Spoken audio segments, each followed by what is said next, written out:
I was raised in a satanic in a cult family. I was born from a teenage mom, and she was raised first in Germany.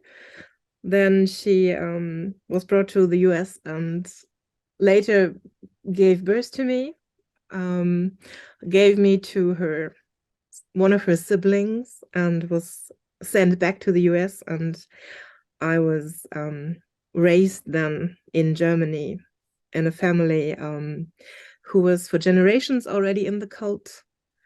They are still very proud of being powerful, proud of their generational line, their bloodline. People look at them as very good situated people, like they are judges, lawyers, criminal investigators, customs officers. My grandfather was a psychiatrist. My grandmother was teaching in a university about psychology. So people like that. But I was actually raised in a cult family. So. Well, typical experiences would be, of course, a bunch of sexual abuse and physical and emotional abuse and torture. I did participate in snuff films and child pornography. There was sexual abuse where animals were involved, for example. Then stuff with blood and urine. But also there was this part of, they called me the chosen one. And this meant that I've been trained and like programmed, but trained for being active in the cult, being active in this kind of family. They told me they need to train my psychic abilities and seeing in the spiritual world. And all this happened through torture or through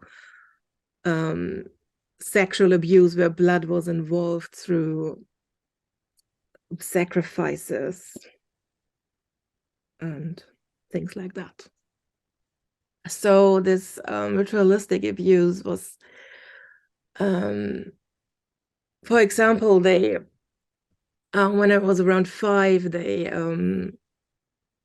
told me to, if I will do what they want me to do, and at that moment I didn't know what they want, I can save some of these children there. So there were 3 other children, and if I would do what they want, I can save a child. And one of them was my sister. So it actually was, first they sexual abused me and these other 3 children, and then I needed to take a knife. They wanted me to take a knife and to hurt one of the children. At the end, it was my grandfather holding my hands and killing this child. And then I had to choose which of the other 2 children are allowed to stay alive and which are not. So in this ritualistic abuse, there was always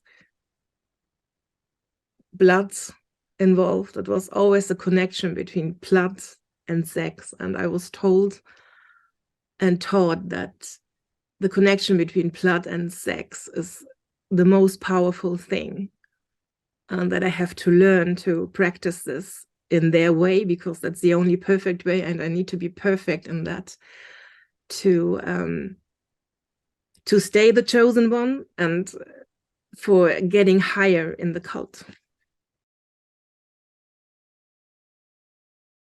So many of these things happened in mansions or castles. For example, in Heidelberg, in this castle.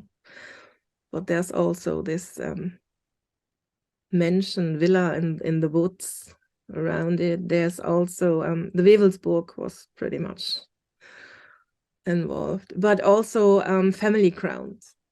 or public grounds, even public grounds, not only castles, but also public grounds where you would not even believe that things like that could happen there. The perpetrators were, like I said before, members of our family, but of course this cult was much bigger. It happened in political buildings, political places, and politicians were involved, like the president. Especially when it was about child pornography or for example, I remember several children and me involved standing on this there, and there are people like politicians or actors, and they look at you and they choose which one do they want. Yeah, so I was sent for in the UK very often because the Germans and the UK and the British were very much these cults are actually working pretty much together. I was sent to Ireland. I was in South Africa, and in the United States. Yeah, I've been in the White House, and the president was involved. In the White House, it was especially about sexual abuse of children. Not only me, it was always like a party, and there were more children, and they literally chose the one which they would take to abuse them.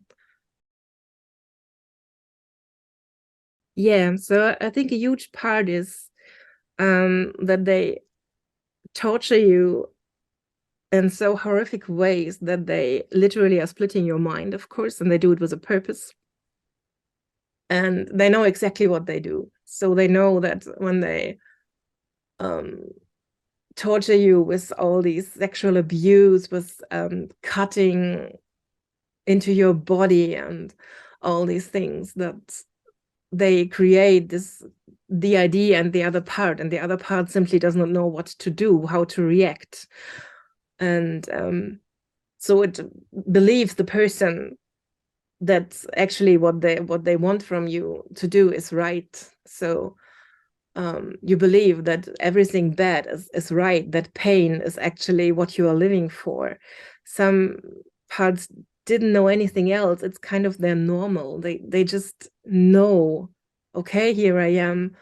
This is night. I'm in the woods. I'm with the family ground. I know what's going to happen now, and this is my normal. But it's also that they are just torturing the children or even your siblings around you, and you are there, and they just tell you this is because you don't obey. But if you obey, you can save them.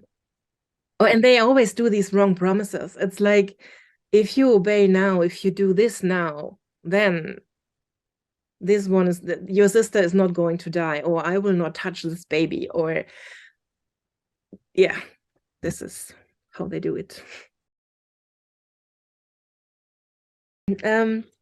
Yeah, well, I thought a long time about this one because I can't say what is my worst experience. I literally can't say that. Because I was thinking, okay, I have to think now about what's worse, that they took my child from me, or that I've seen how they killed other children, how they killed a baby.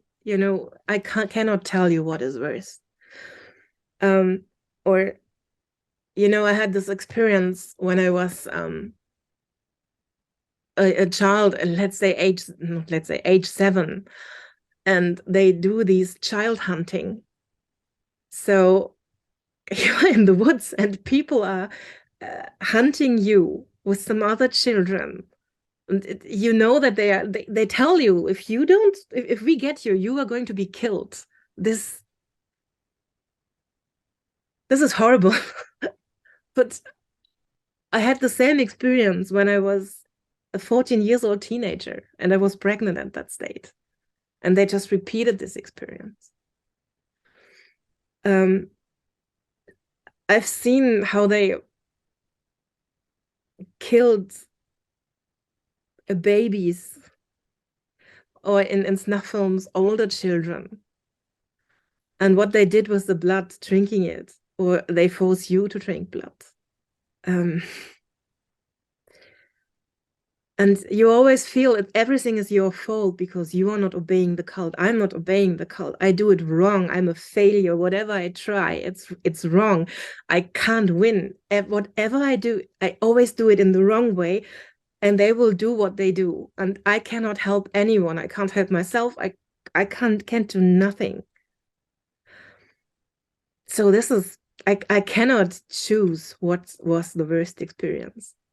It's like, even, being kind of worshipped to be the chosen one. Like they told me all the time, oh, you are better than others. You are more powerful. You will have more psychic abilities. You will be the most powerful child, whatever. But even in this kind of being praised, you always know you can't win, because I will do a next failure and it will be horrible for the people around me, for my friends, for myself, so I can't choose. I'm sorry. I chose that I want to have a personal message for survivors, and especially for those who are still in the cult. And I want to tell you that there is hope and there is a way out. There are people who do believe you, and there are people who are willing to help.